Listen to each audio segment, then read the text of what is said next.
Hello everybody, this is General Snivy and welcome to my end of 2019 update video. This is going to be a long video, so be prepared to sit for a while as I go over everything that needs to be gone over, as this is very important, including you know what.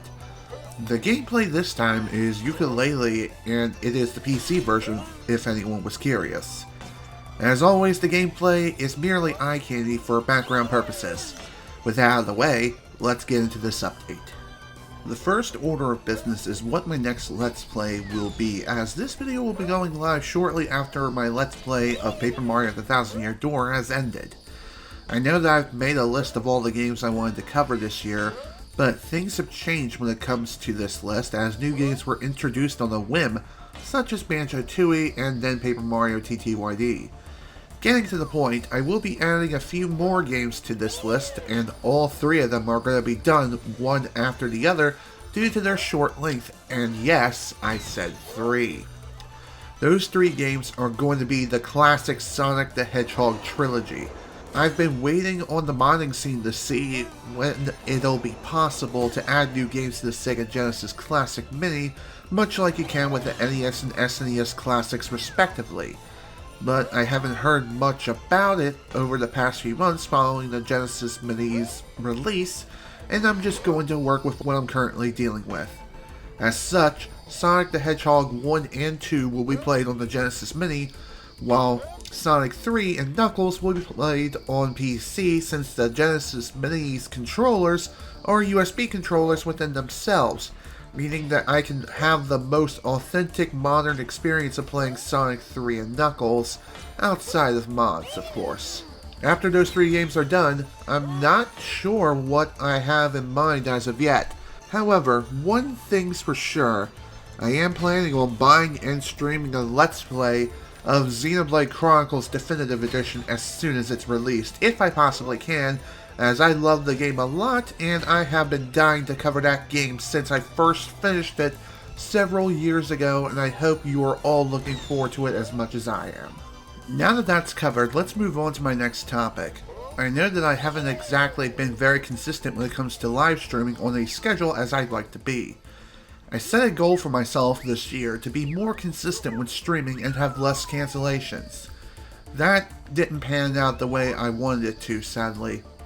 Stepping back and taking a look at what has been going down over the past few months in my personal life, giving myself a 3-day stream schedule was not the best of ideas.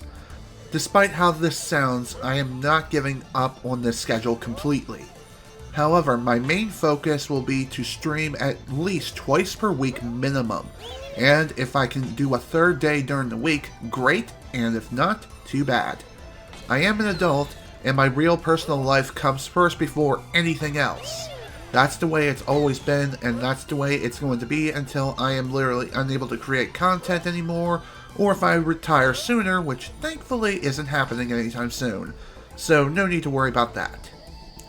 The TLDL version of this is my stream schedule is shifting focus to 2 days per week minimum, and I'm not going to worry about a third day so much as I currently am now, and this will go into effect as of January 1st, 2020.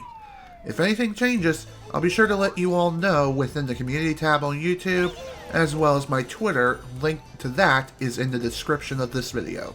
Next thing I'd like to talk about in this update shouldn't take too long to cover, much like the last couple of topics were, but I would like to talk about it anyway. I'm thinking about buying myself a drawing tablet as I would like to learn how to draw and make Twitch emotes and loyalty badges.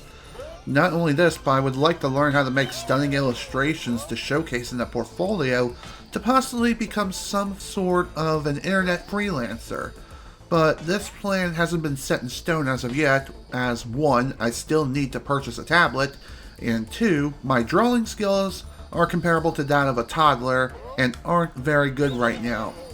And I need to learn how to draw in order to find my style of art and be able to showcase it to the world and be proud of what I've created.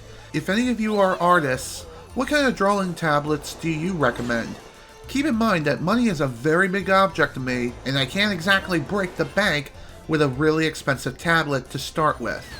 I've heard that graphics tablets are a good place to start, as well as an iPad with an Apple Pencil, but again, I don't have several $100s to spend on a really expensive tablet. I'm looking at things that $200 maximum is possible. Lastly, I would like to talk about this very big topic, and this concerns COPPA, also known as the Children's Online Privacy Protection Act, and how it's being enforced for us YouTube creators as of January 1st, 2020. COPPA is an old law that was first put into effect in 1998, and has been revised every 10 years or so, I hear. I hear from the grapevine that the law was not supposed to be revised again until 2023, but since YouTube has been fined by the FTC, the Federal Trade Commission, back in September of this year, YouTube now has to enforce COPPA policies on us content creators, and we have to comply with the new revision of the law as of January 1st, 2020, or face severe consequences. What this means is that I, along with all YouTube creators, have to identify our videos as whether or not they are targeting kids under the age of 13 specifically, or if we're targeting an older demographic.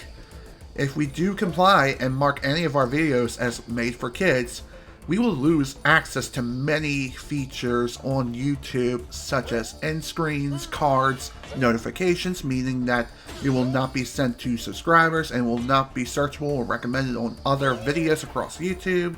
Not only this, but we'd also lose access to channel memberships, the ability for users who find the video somehow to add it to a playlist or to their watch later queue, lose access to the community tab, and the creator's revenue will drop by 90% on that video, and if not, more.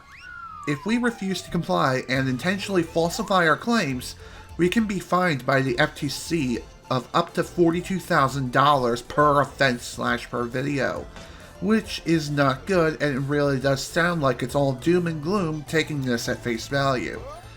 However, after watching some YouTube videos covering this subject matter in greater detail than what I'm covering here, and taking some time to reflect on this information, it doesn't seem that bad as of right now, in my mind. First and foremost, my YouTube channel does cover a lot of video games that are appealing to children. However, children were never my target demographic. I've always targeted teenagers and adults, and that's the way it's going to be now until the end of time, or if YouTube doesn't want me on their platform. And if that's the case, so be it. I'll just move on to Twitch if it all comes down to it. If you're curious about what I've marked my videos as under COPPA's guidelines, I've marked them as not made for kids, as I tend to talk like a sailor, even though I've toned that down throughout the years of being a Let's Player, and I've also tend to make some suggestive comments from time to time, but nothing too crazy. Also, in the future, I will have to consider age-gating some Let's Plays to stay within the compliance of COPPA and the YouTube community guidelines. But this will only be happening with more mature games that feature a lot of violence, blood, gore, and other adult content. Rest assured that 99.9% of my Let's Plays will continue the way they are now and will not be age-gated unless absolutely necessary. With that, I am finished here. I had a lot of topics on my plate that I wanted to cover, and I'm not sure how long this video is going to be. Only one way to find out, and that is to get this edited, rendered, and uploaded for your viewing pleasure. This is General Snivy with the End of 2019 channel update video. Thank you all for taking the time to listen to me, and if you sat through this video until the very end, first off, thank you, and second, comment potatoes in the comments section down below. Here's to a new year, and here's hoping that 2020 will be the year I suddenly blow up on both YouTube and Twitch. See you all later.